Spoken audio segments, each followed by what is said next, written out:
tinitiso na lang. Dapat lingguhan. Depende sa ano yun eh. Sa bali yun eh. Ay depende sa kontrata, di ba?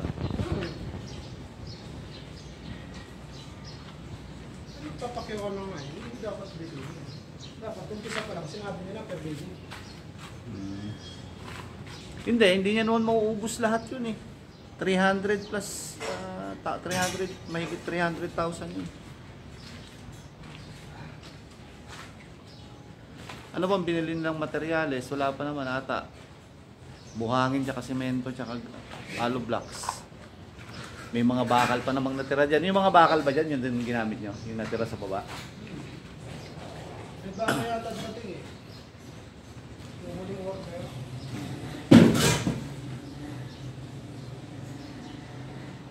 Ito na yung banyo. Dalawa. Tapos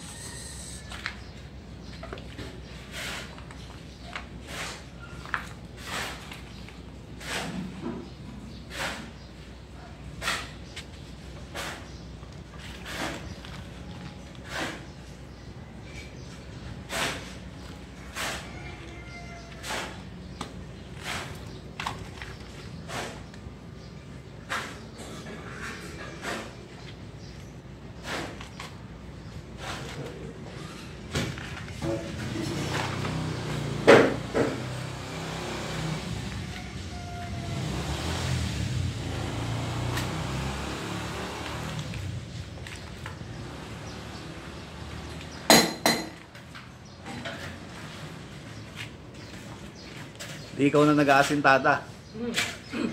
Halo. Uusap ko ng tao, tulad niya, may mga tao kulang pa nga ako sa sahod eh. Hindi, kung ikaw naman ang pumapakyaw eh, mas makukumpleto naman nila yung sahod. Wala naman ako. Kung paano ilang linggo na ako rin, walang natitira sa sahod eh. Gumagawa pa ako. Ako yung pinag-ihigpitan niya, samantalang nung una, hindi niya naman ginagawa.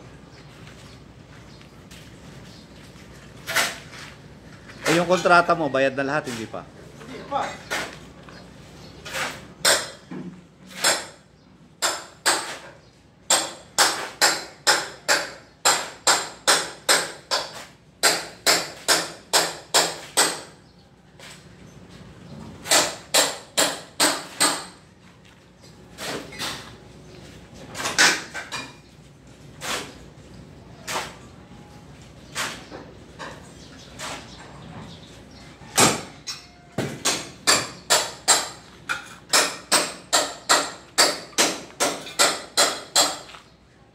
Sirahin niyo ba yan?